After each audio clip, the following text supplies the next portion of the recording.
All right, hello. Today I'm going to be talking about coral reefs and potential problems that have been arising in recent years. So I want to start this off by asking if you've ever been to a coral reef, if you've ever been snorkeling on one.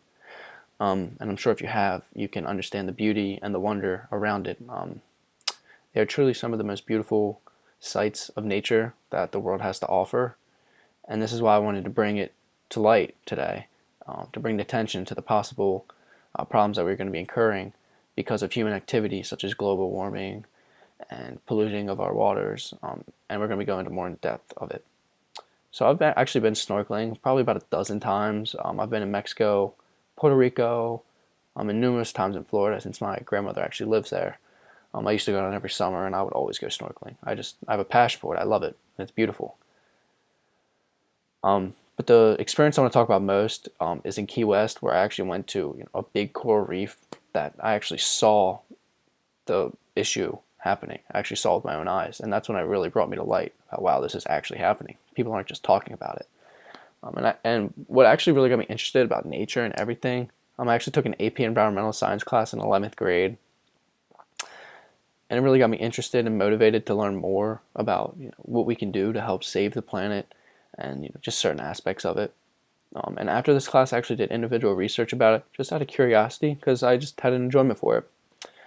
So actually, if we don't do anything about this coral reef problem, it's called coral bleaching. It's where the coral dies and just becomes a stale white color. All of our coral reefs in the world can be dead by 2050, and this is a huge problem because these coral reefs take millions and millions of years to build up and become as developed as they are today. So if we don't do something about it, they're going to be gone forever, or not forever, but for a very, very, very long time. And I actually I want my kids and their grandkids to be able to experience the same type of enjoyment that I get from it, from seeing the beauty of it. And I just want my kids and grandkids to be able to experience the same thing as me. And if we don't do anything, unfortunately, they may not be able to. So corals actually cannot live alone. They actually live with an algae, and this algae gives them food and allows them to grow. And when even the slightest changes happens in their environment, like a temperature change or a pH change, it causes the algae to kind of perish and die off. And without this algae, the coral really can't live. And this is what causes the coral bleaching, which is just when they become a white stale color and they die. So one of the main reasons this is happening is because of human-induced global warming. This is where we're burning carbon and it's causing the increase in temperatures. And this also occurs within the oceans. The ocean also warms as the air does. And a degree change as much as 2 degrees causes for coral bleaching, causes the killing of the coral. And this just goes to show how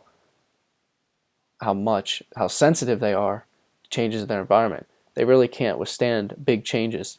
Like as you see, 2 degrees, that doesn't seem like a lot, but it causes the killing of it. Okay, and the second biggest problem that is causing coral bleaching is the ocean acidification. So while there's an excess amount of CO2 in the air, it actually transforms into the ocean. The ocean kind of stores the most CO2.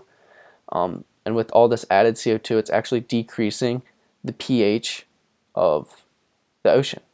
So corals need a pH of about 7.5 to about 8.5.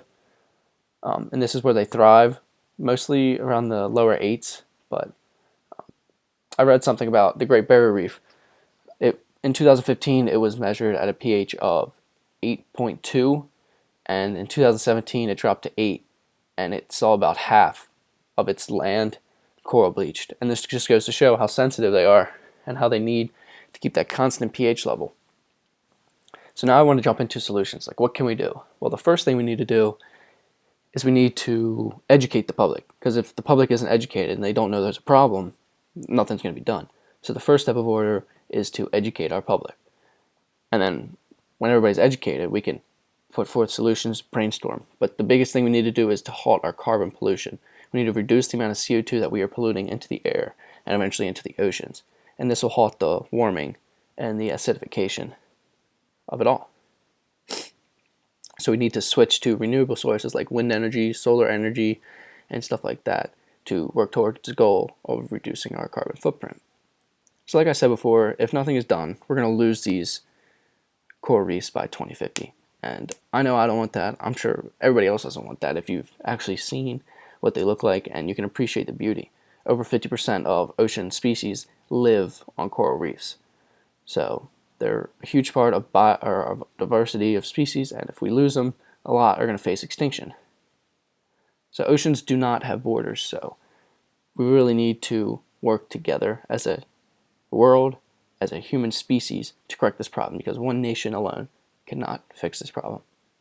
Thank you.